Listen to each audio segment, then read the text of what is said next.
Viewers, weekend Dastak दे चुका है और इसी के साथ साथ हम एक और नया टाइम्स ड्राइव शो आपके सामने लेकर हाजिर हैं। और हर बार की तरह इस बार भी कुछ नई सवारियां और उनसे जुड़ी कहानियों की बात हम आपसे करने वाले हैं। तो क्या खास है आज के शो में, आइए जानते हैं। आज के टाइम्स ड्राइव शो में जानेंगे टाटा पंच के ईवी अवतार की पूरी कहानी और उसके बाद रफ्तार भरेंगे कोयम्बटूर के करी मोटर स्पीडवे पर एप्रिलिया की RS 457 के साथ।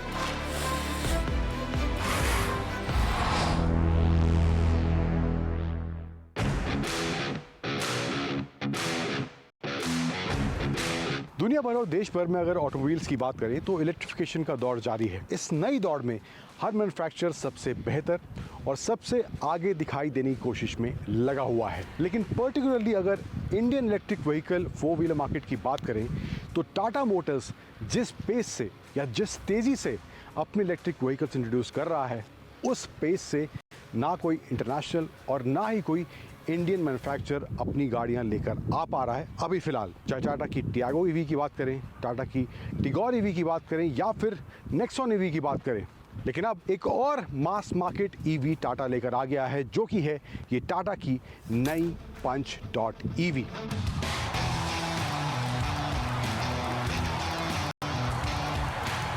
शुरुआत इसके फ्रंट एंड से करते हैं तो कंपेयर टू आइस ये जो फ्रंट इसका फेस है कंप्लीटली डिफरेंट इस पंच ईवी में आपको देखने को मिलने वाला है। यहाँ पर आपको इसमें ये DRLs विद आपको टर्न इंडिकेटर्स, इसी में आपको इंटीग्रेटेड इंडिकेटर्स मिलेंगे जहाँ पर ये DRLs दिए गए हैं। कनेक्टेड लाइट इसकी फ्रंट में देखने को मिलती है एंड टाटा का ये नया लोगो अब इस पंच ईवी में, या कहें कि ईवी स्पेसिफिक लोगो अब इस पंच ईवी में आपको देखने को मिल रहा है। बाकी जो आइस व्हीकल्स हैं उनमें पहले वाला ही लोगो टाटा देगी। नीचे की तरफ यहाँ पे इसके प्रोजेक्टर हेडलैम्प्स जो हैं टॉप वेरिएंट्स में आएंगे, बाकी में सभी में LED हेडलैम्प्स हैं एंड नीचे ये फॉग लैंप्स भी कुछ इस तरह से आप इसमें देख पाएंगे। एंड साइड में आएँ तो यहाँ पर 16 इंच के व्हील्स आपको ऊपर के वेरिएंट्स में मिलेंगे। जो कुछ नीचे के वेरिएंट्स हैं वहाँ पर आपको 15 इंच के व्हील्स मिलने वाले हैं। 190 सेक्शन के व्हील्स यहाँ पर देखने को मिलते हैं एंड चारों टायर्स में डिस्क ब्रेक टाटा अपनी इस पंच डॉट ईवी में दे रही है। एंड डॉट ईवी की बैजिंग जो टाटा की इलेक्ट्रिक व्हीकल्स को लेकर नई ब्रांडिंग है वो यहाँ पर आपको इसके फ्रंट डोर में मिल जाएगी लेफ्ट साइड में। एंड ऑल्सो यहाँ पे जो ओवरऑल डायमेंशन है वो बिल्कुल पंच आइस व्हीकल जैसा ही है, कोई difference in terms of dimension नहीं हुआ है।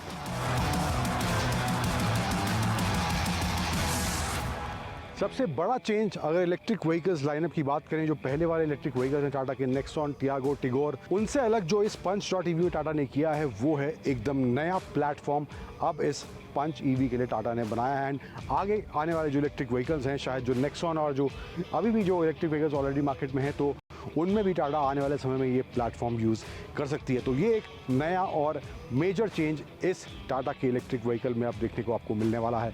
इसके अलावा जो ओवरऑल डिज़ाइन है, बॉडी कलर डोर हैंडल्स मिल जाएंगे, 360 कैमरा है तो यहाँ पे आपको कैमरा मिल जाएगा एंड पियानो ब्लैक फिनिश के साथ ये इसके ORVMs and also piano black finish इसके रूफ रेल में भी यहाँ पर आपको देखने को मिल जाएगी। तो ये ड्यूल टोन कॉम्बिनेशन थोड़ा बहुत यहाँ पर इसके साइड प्रोफाइल में देखने को मिलेगा। एंड रियर सेक्शन जो है टेल लाइट वगैरह वो सब कुछ आपको पंच आइस वाला मिलेगा, यहाँ पे कुछ नया चेंज नहीं है। एंड देखेंगे आप कुछ इस तरह कितने ज़्यादा पैनल गैप्स यहाँ पर देखने को मिल रहे हैं, कहीं ज़्यादा हैं कहीं कम हैं। एंड पीछे आप देखेंगे वही टाटा का नया logo, reverse camera, Punch dot EV की ब्रांडिंग एंड सेंसर्स। एक और जो नया edition compare to other electric vehicles जो टाटा के हैं उनके मुकाबले हुआ है वो है इसके फ्रंट में। अमूमन हम टेस्ला की गाड़ियाँ देखते थे उनमें फ्रंट में स्पेस था, तो इंडियन मार्केट में जो इलेक्ट्रिक व्हीकल्स आते थे या आए हैं अभी तक, जो किसी में फ्रंट में बहुत ही रेयरली प्रीमियम में 1-2 गाड़ी में देखा है, लेकिन मास मार्केट वाली गाड़ियों में नहीं देखा है। लेकिन अब टाटा ने क्योंकि इसको एक नए प्लेटफॉर्म पर तैयार किया है तो फ्रंट में भी थोड़ा सा स्पेस बन गया। अराउंड 14 लीटर्स का स्पेस यहाँ पे अब आपको इसके फ्रंट में भी देखने को इधर मिल जाएगा। एंड जो पैनल गैप्स की मैं बात कर रहा था थोड़ी बहुत, यहाँ पे आप देखेंगे थोड़ा बहुत अनइवन या ज़्यादा पैनल गैप्स यहाँ पे देखने को मिल रहे हैं। यहाँ पे हेडलाइट के या DRL के आसपास देखेंगे थोड़ा सा क्रैक्स वगैरह हैं। So fit and finish again I would say still is an issue in some areas with Tata cars. तो ये भी यहाँ पे मामला कुछ इस तरह से देखने को मिल रहा है। अब इस पंच ईवी के इंटीरियर की बात करें तो पहले डैशबोर्ड की बात करते हैं तो हार्ड प्लास्टिक का इस्तेमाल है, लेकिन थोड़ा बहुत पैटर्न है, क्वालिटी वाइज मामला सही लग रहा है। एंड यहाँ पे भी कुछ टेक्सचर्ड प्लास्टिक का इस्तेमाल करा गया है अगेन। एंड यहाँ पे भी आप सोच रहे होंगे ये लेदर है, बट इट्स नॉट लेदर। यहाँ पर प्लास्टिक में ही थोड़ा सा मटेरियल और बेहतर या फिनिश वगैरह और बेहतर यहाँ पर देखने को मिल रही है। वो वाई वाले पैटर्न जो टाटा ईवीज़ में देखने को मिलते हैं, तो वैसा ही कुछ पैटर्न यहाँ पर इसमें देखने को मिल रहा है। इसके अलावा ये यहाँ पे आपको 10.25 इंच का नया स्क्रीन अब इस पंच ईवी में देखने को मिलेगा। एंड इसमें जो है arcade.ev वाला ऐप स्वीट भी टाटा ऑफर कर रही है, जो हमने नेक्सॉन ईवी में भी देखा था, तो यहाँ पर वो भी टाटा दे रही है। देन एसी वेंट्स के आसपास कुछ इस तरह से एल्यूमिनियम फिनिश देखने को मिल जाएगी। एंड नीचे की तरफ आएँ तो यहाँ पे आपको वही टच वाले ऑप्शंस, गाड़ी जब बंद होगी तो यहीं पे इसका चार्जिंग पोर्ट जो आगे दिया गया है उसको ओपन करने का यहाँ पे आइकन आएगा। 360 कैमरा जो इसमें दिया गया है उसकी क्वालिटी एक बार देखते हैं। यहाँ पे इसको 3D में ले जाते हैं, बट कुछ इस तरह से आपको यहाँ पे इसका व्यू देखने को मिलने वाला है। 360 डिग्री कैमरा का क्वालिटी वाइज काफ़ी अच्छा मुझे लग रहा है। सो ये मामला कुछ यहाँ पे इस तरह से आपको देखने को मिलेगा। एंड अगेन स्टीयरिंग का जो डिज़ाइन है, फील है, वही टाटा नेक्सॉन वाला ही है, वैसा ही आपको पैनल सेंटर में देखने को मिलेगा। एंड लेफ्ट साइड में जो इसका इंफोटेनमेंट सिस्टम है उसको कंट्रोल करने के बटन्स हैं, वॉइस कमांड के बटन्स हैं। एंड राइट साइड में इसकी क्रूज कंट्रोल एंड जो इसका फुल डिजिटल इंस्ट्रूमेंट क्लस्टर दिया गया है इस वाले वेरिएंट में, तो वो आप उसके सेटिंग्स या उसके ऑप्शंस जो हैं वहाँ पर आप उसको चेंज कर सकते हैं। एंड इसमें जो है आपको फुल नेविगेशन का ऑप्शन भी देखने को मिलेगा, TPMS वगैरह का ऑप्शन भी यहाँ पे इसमें देखने को मिल जाता है। एंड इंस्ट्रूमेंट क्लस्टर की बात करें तो वहाँ पे जो इन्फॉर्मेशन है, रेंज आपको देखने को मिलेगा, बैटरी परसेंटेज है। मोड्स की बात करें तो जो टॉप के वेरिएंट्स हैं, जो लॉन्ग रेंज वाले स्पेशली वेरिएंट्स हैं, वहाँ पर आपको 3 मोड हैं, इको, सिटी और स्पोर्ट। जबकि जो नॉर्मल रेंज वाला वेरिएंट है या कि कम रेंज वाला वेरिएंट है, वहाँ पर आपको 2 मोड मिलेंगे, सिटी और स्पोर्ट। इको आपको उसमें नहीं मिलेगा। दोनों फ्रंट सीट जो हैं उसमें वेंटेड सीट्स का ऑप्शन है। एंड यहाँ पे लेदर प्लस फैब्रिक का कॉम्बिनेशन टाटा इस पंच ईवी के सीट्स में यहाँ पे दे रही है।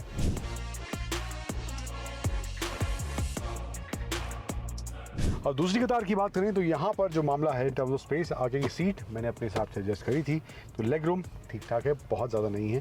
थाई सपोर्ट यहाँ अच्छा देखने को मिल रहा है, सीट जो है कंफर्टेबल फील हो रही हैं, और हेडरूम भी मेरी हाइट के हिसाब से यहाँ पे अच्छा खासा देखने को मिल रहा है। इसके अलावा वही armrest with no cup holders, again fit and finish, तो थोड़ा मामला कुछ इस तरह से है। एंड एडजस्टेबल हेडरेस्ट पीछे और दोनों आगे आपको यहाँ पर इस पंच.ev देखने को मिलेंगे।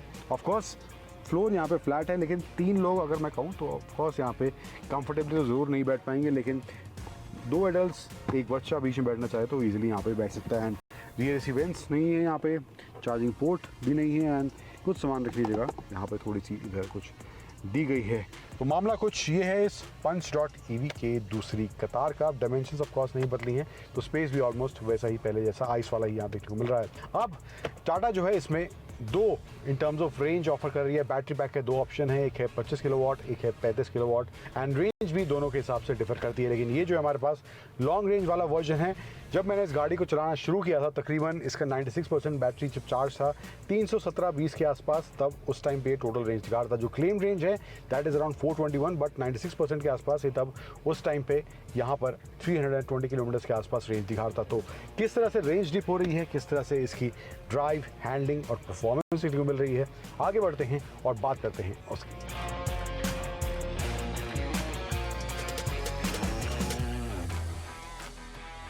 The time is now to show 'em what we got. Seize every chance like there's only one shot. We divided the moment. Now let's move forward और बात करते हैं इस टाटा की नई पंच ईवी के ड्राइव परफॉर्मेंस को लेकर एक्सपीरियंस किस तरह का मेरा रहा है। पहले कुछ आंकड़ों पर एक नज़र डालते हैं। अब इसमें 2 वेरिएंट का ऑप्शन टाटा अपनी पंच ईवी में दे रही है, एक है पंच ईवी और एक है Punch EV long range version. अब बैटरी पैक जो पंच ईवी में दिया गया है वो है 25 किलोवाट आवर का, और जो लॉन्ग रेंज वाला वर्जन है उसमें है 35 किलोवाट आवर का बैटरी पैक दिया गया है। 25 किलोवाट आवर के बैटरी पैक में जो पावर है वो है 60 किलोवाट और टॉर्क है 114 न्यूटन मीटर्स, और जो 35 किलोवाट आवर वाला बैटरी पैक वर्जन है उसका पावर है 90 किलोवाट और टॉर्क वो जनरेट करता है 190 न्यूटन मीटर्स। और इसके साथ साथ जो चार्जिंग टाइम है इसके पंच ईवी वाले वर्जन का वो है अराउंड 9.4 आवर्स, अगर आप उसको 15 एम्पियर सॉकेट से चार्ज कर रहे हैं। लेकिन अगर आप फास्ट चार्जर से कर रहे हैं 50 किलोवाट डीसी फास्ट चार्जर से, तो तकरीबन 56 मिनट्स में ये 10 to 80% चार्ज हो जाएगी। वहीं जो लॉन्ग रेंज वाला वर्जन है उसका चार्जिंग टाइम है 15 एम्पियर सॉकेट से अराउंड 13.5 आवर, और अगर सेम डीसी फास्ट चार्जर से आप चार्ज कर रहे हैं उसको तो 56 मिनट वो भी 10 to 80% चार्ज होने मिलेगी। अगर 7.2 किलोवाट चार्जर की बात करें तो वहाँ पे आपको 3.5 घंटे के आसपास नॉर्मल वर्जन में, और लॉन्ग रेंज वर्जन में आपको तकरीबन 5 घंटे के आसपास का समय उसको चार्ज करने में लगेगा। अब शुरुआत से शुरू करते हैं। जैसे कि मैंने गाड़ी को चलाना शुरू किया तो 96% के आसपास ये गाड़ी चार्ज थी और 317 किलोमीटर इसका रेंज सब दिखा रहा था सिटी मोड में। एंड उस समय मैंने इसके ट्रिप मीटर को 0 कर दिया ताकि रेंज का भी थोड़ा आइडिया लग पाए कितना मैंने चलाया और कितनी रेंज इसकी डिप हुई। तो रेंज से शुरुआत करते हैं। तो मैंने इसको 74 किलोमीटर के आसपास चलाया जो फर्स्ट फेज में चलाया, और उसी के बाद मैंने इसका रेंज थोड़ा कैलकुलेट किया एंड 74 किलोमीटर चलाने के बाद इसका रेंज डिप हुआ अराउंड 87 किलोमीटर्स के आसपास। तकरीबन आप 13 किलोमीटर एक्स्ट्रा रेंज डिप होता हुआ दिखाई दे रहा था। हालांकि मैंने जो है इसको अलग अलग मोड्स में एक्सपीरियंस किया, इको, सिटी, स्पोर्ट, सभी मोड, एंड ज्यादा मैंने इसको स्पोर्ट मोड में भी चलाया और लाजमी था कि वहां पर थोड़ी रेंज और जल्दी डिप होनी थी। And in terms of difference बहुत बड़ा नंबर मुझे नहीं लग रहा है। सो रेंज वाला फिगर मुझे इसका परफेक्टली काम करता हुआ दिखाई दिया। बहुत ज्यादा डिप मुझे यहाँ पर इसमें देखने को नहीं मिला। इवन दो मैं इसको अग्रेसिवली या किसी भी और तरीके से इसको चला रहा था तो वो बहुत ज्यादा नंबर का फर्क इन टर्म्स ऑफ रेंज देखने में नहीं मिला है। अब बात करते हैं इसके परफॉर्मेंस वाले एस्पेक्ट पर। तो मोड्स दिए गए हैं इसके लॉन्ग रेंज वाले वर्जन में और वही हमारे साथ था इको, सिटी और स्पोर्ट। थोड़ा बहुत मैंने सिटी में चलाया, थोड़ा बहुत इको में, लेकिन सबसे ज्यादा मैंने इसको ऑफ कोर्स स्पोर्ट मोड में चलाया एंड वहां पर इसका परफॉर्मेंस एकदम अच्छे से निकलता हुआ दिखाई देता है। शुरुआत से ही वो पावर और टॉर्क आपको निकलता हुआ दिखाई देगा एंड ऑफ कोर्स, और हाँ, उतना सरप्राइजिंगली फास्ट नहीं है जितना हम थोड़ा हाई रेंज या हाई बजट वाली इलेक्ट्रिक कार्स में देखते हैं। अचानक से जो झटका सा लगता है वो वाला फैक्टर यहाँ आपको नहीं लगा, लेकिन इलेक्ट्रिक व्हीकल से शुरुआत में जो पंच एक्सपेक्टेड होता है वो आपको इस टाटा की पंच ईवी में देखने को जरूर मिलेगा। और वो फन फैक्टर भी राइड के शुरुआत से स्पेशली स्पोर्ट मोड में आपको इस गाड़ी में देखने को मिलने वाला है। तो वो वाला फैक्टर मुझे काफ़ी इंटरेस्टिंग और इम्प्रेसिव इस टाटा की पंच ईवी में देखने को मिला है। एंड ये जो पंच ईवी है नए प्लेटफॉर्म पर तैयार करी गई है, तो गाड़ी का जो ओवरऑल हैंडलिंग है, ड्राइव एक्सपीरियंस है, वो भी ज़्यादा बैलेंस्ड और कंपोज्ड फील होता है compare to the other cars जो नेक्सॉन टियागो या फिर टिगोर जो दूसरे प्लेटफॉर्म पर अभी फिलहाल बेस्ड हैं, उसके मुकाबले थोड़ा बेटर मुझे ड्राइव और हैंडलिंग और कंट्रोल इस टाटा की पंच ईवी के इस नए प्लेटफॉर्म में जरूर देखने को मिला। एंड ओवरऑल ड्राइव एक्सपीरियंस भी मैं कहूँगा काफ़ी अच्छा मेरा इसके साथ रहा। अब हैंडलिंग और कंफर्ट की बात करें तो स्टीयरिंग फीडबैक भी काफ़ी अच्छा है। इस थ्रू आउट ड्राइव के दौरान मुझे इस पंच ईवी देखने को मिला है। अब कंफर्ट वाले एस्पेक्ट पर आए तो वहाँ पर भी सस्पेंशन जो है काफ़ी अच्छे से इसका ट्यून है। अलग अलग माहौल में मैंने इस गाड़ी को चलाया, थोड़ा बहुत ऑफ रोड एक्सपीरियंस भी टाटा ने इस पंच ईवी के साथ ऑर्गेनाइज करा होता है एंड थोड़ा बहुत एक्स्ट्रा ऑफ रोडिंग भी मैंने उस एक्सपीरियंस के अलावा भी इस पंच ईवी के साथ की। तो वहाँ पर भी उस माहौल में गाड़ी काफ़ी बैलेंस, कंपोज्ड एंड जिस तरह से कंफर्ट भी गाड़ी में अंदर महसूस हो रहा था तो वो भी काफ़ी अच्छा मुझे इस टाटा की पंच ईवी में देखने को मिला है। थोड़ा सा मैं कहूँगा सीट्स की बोल्स्टरिंग जो है थोड़ी सी बेटर हो सकती थी। मेरी कदकाठी और मेरे साइज के हिसाब से मुझे लगता है थोड़ी सी बोल्स्टरिंग में कमी थी। तो थोड़ा बहुत कॉर्नर्स या शार्प टर्न्स पर मुझे बॉडी रोल इसमें जरूर महसूस हो रहा था। बात करें ब्रेकिंग की तो जो टॉप वेरिएंट है लॉन्ग रेंज वाला उसमें ऑल 4 डिस्क ब्रेक्स आती हैं, लेकिन जो स्टार्टिंग वाला वेरिएंट है वहाँ पे आपको डिस्क और ड्रम वाला कॉम्बिनेशन देखने को मिलेगा। लेकिन जो वेरिएंट हमारे साथ था वो ऑल व्हील डिस्क ब्रेक वाला था। तो इन टर्म्स ऑफ ब्रेकिंग भी कोई समस्या, तेज रफ्तार, धीमी रफ्तार दोनों ही माहौल में मुझे इस पंच ईवी में देखने को नहीं मिली है। ओवरऑल एज ए पैकेज की बात करें इस टाटा पंच ईवी की तो कीमत जो टाटा ने इसकी रखी है एंड ऑफ कोर्स अभी फिलहाल कोई भी कंपटीशन में इसके कोई गाड़ी नहीं है, तो कीमत मुझे लगता है टाटा ने बहुत ज्यादा इसकी नहीं रखी है, थोड़ा अग्रेसिवली इसको प्राइस जरूर किया है। एंड मुझे लगता है थोड़ी बहुत जो शॉर्ट कमिंग्स मुझे इस गाड़ी में देखने को मिली हैं जो कि टाटा की पहले वाली गाड़ियों में मुझे देखने को मिली थी in terms of fit and finish, एक दो बार इसका स्क्रीन भी हैंग हुआ। But overall as a package की बात करूँ, गाड़ी जिस तरह से चलाने में फील होती है, जिस तरह से इसका परफॉर्मेंस है और जिस तरह का डिजाइन और फीचर्स इसमें दिया गया है एंड ऑफ कोर्स जो प्राइस टाटा ने रखा है, और उस हिसाब से मुझे लगता है टाटा की ये पंच ईवी कई मायनों में बहुत सॉर्टेड है एंड ये आपके लिए एक रिलायबल इलेक्ट्रिक व्हीकल जरूर बन सकती है। वक्त हो चला है टाइम्स ड्राइव शो में एक छोटे से ब्रेक का, लेकिन आप सभी से दरख्वास्त है आप कहीं मत जाइएगा क्योंकि ब्रेक के उस पार एक और नई सवारी और उससे जुड़ी कहानी आपका इंतजार कर रही है।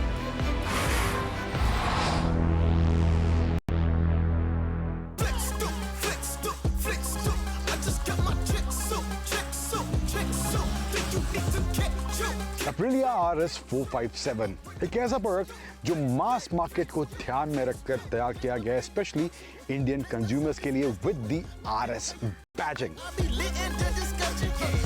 आज हम कोयम्बटूर में मौजूद हैं करीम मोटर स्पीडवे पर और आज हम टेस्ट राइड करने वाले हैं इस नई Aprilia RS 457 की।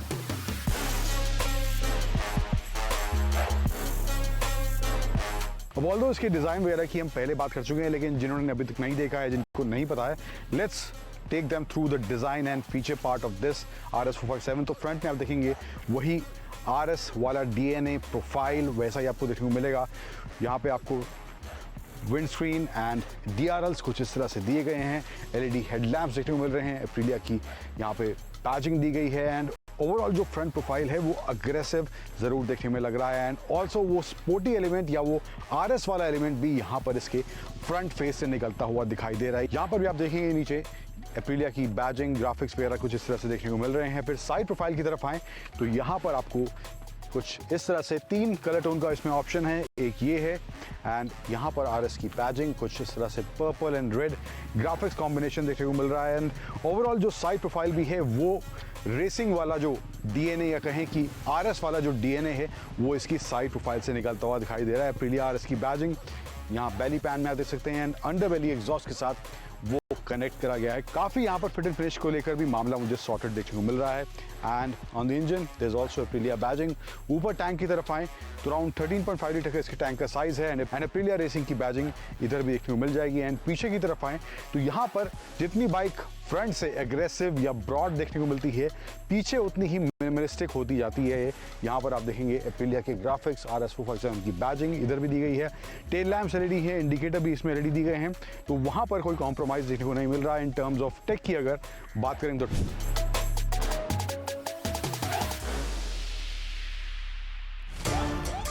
टायर की साइज़ की बात करूं तो फ्रंट में जो टायर दिया गया है वो है 17 इंच का 110 सेक्शन का और जो रियर में टायर दिया गया है वो है 17 इंच का 150 सेक्शन का। ड्यूअल चैनल ABS के साथ ये RS457 आती है एंड और फ्रंट में इसमें USD फोक्स दिए गए हैं जिसका प्रीलोड आप एडजस्ट कर सकते हैं। हालांकि वो स्टेप एडजस्टमेंट वाला ऑप्शन नहीं है बट प्रीलोड एक लेवल तक आप एडजस्ट कर सकते हैं इसके फ्रंट USD फोक्स का and same with rear monoshock वहाँ पर भी आपको प्रीलोड एडजस्टमेंट का ऑप्शन देखने को मिल जाएगा। ओवरऑल जो डिज़ाइन आप देखेंगे यहाँ पर कुछ कार्बन फाइबर यहाँ पर कुछ इस तरह से पैटर्न यहाँ दिया गया है एंड इधर भी जो देखेंगे जो इसका फ्रेम है एल्यूमिनियम फ्रेम का इस्तेमाल करा गया है तो यहाँ पर भी मामला काफ़ी फिट एंड फिनिश को सॉर्टेड देखने को मिल रहा है। सीट की बात करूँ तो स्प्लिट सीट यहाँ पे देखने को मिल जाती है एंड पोजीशनिंग की बात करूँ यहाँ पर मैंने ट्रैक पे इसको ऑलरेडी मैं चला चुका हूँ तो पोजीशनिंग के हिसाब से मुझे लगता है मेरी हाइट के हिसाब से थोड़ा सा कॉम्प्रोमाइज़ है बट अगर मेरे से कम हाइट के जो लोग होंगे 5'9" से कम हाइट के जो लोग होंगे वहाँ पर थोड़ा ज़्यादा और कॉम्प्रोमाइज़ स्पेशली जब आप रिलैक्स मोड में जाते हैं वहाँ पर आपको थोड़ा सा और compromise in terms of positioning देखने को मिलेगा एंड जो मेरी हाइट से ऊपर होंगे 5, 10, 11 या 6 के आसपास मुझे लगता है उनके लिए जो पोजीशनिंग है काफ़ी अच्छी और सॉर्टेड यहाँ पर देखने को इसमें मिलेगी। फिर क्लिप ऑन हैंडल बार का इस्तेमाल करा गया है। सेंटर में यहाँ पे एप्रिलिया की बैजिंग है एंड 5 इंच का यहाँ पे इसमें स्क्रीन दिया गया है। TFT कलर डिस्प्ले देखने को मिलता है एंड मोड्स इसमें दिए गए हैं 3, एक इको है, then there is rain mode and then there is sport mode. इसके अलावा जो फीचर्स देखने को मिल रहे हैं यहाँ पे जो मेन स्क्रीन है इसमें आपको speedometer, tachometer, fuel gauge, gear indicator, ABS light ये सब ऑप्शन यहाँ देखने को मिलेंगे, इंजन लाइट वगैरह, time, temperature and there are 5 displays जहाँ पे आप स्विच कर सकते हैं। फिर नेक्स्ट में ट्रिप मीटर आपको देखने को मिलेगा। Then next will provide you the service interval, temperature and battery voltage. फिर इसके बाद जो आपको लैप टाइम वाला ऑप्शन देखने को मिलेगा तो वहाँ पे आप अपने लैप टाइम वगैरह सेट कर सकते हैं तो वो भी एक ऑप्शन है। Then the fourth page of the screen is about the connectivity. इसमें एप्रिलिया RS कनेक्ट का एक ऐप भी है जो आप कनेक्ट करके अपने स्क्रीन से जो आप फ़ोन को इस स्क्रीन से कनेक्ट कर सकते हैं। यहाँ पे आप कॉल कनेक्ट, डिस्कनेक्ट वगैरह, यो मैसेजिंग वगैरह, कॉन्टैक्ट्स वगैरह वो सब इन्फॉर्मेशन यहाँ पे आपके डिस्प्ले होने लग जाएगी। तो ये सब feature in terms of screen इसके डिस्प्ले में यहाँ देखने को मिल रहे हैं जो आप यहाँ से एक्सेस कर सकते हैं। और सेफ्टी टेक की बात करूँ ऑब्वियसली मैं ट्रैक्शन कंट्रोल और इसके ड्यूअल चैनल ABS की बात कर चुका हूँ लेकिन इसमें आपको राइड बाय वायर का ऑप्शन भी मिलता है।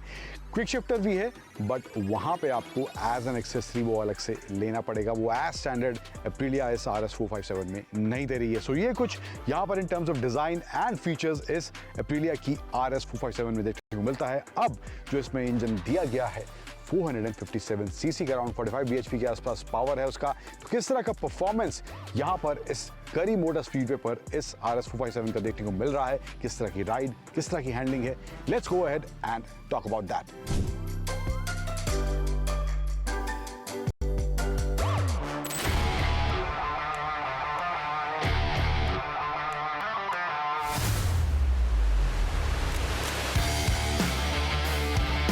कहानी को आगे बढ़ाते हैं और बात करते हैं इस एप्रिलिया की 457 के परफॉर्मेंस, राइड हैंडलिंग किस तरह की इसमें देखने को मिल रही है।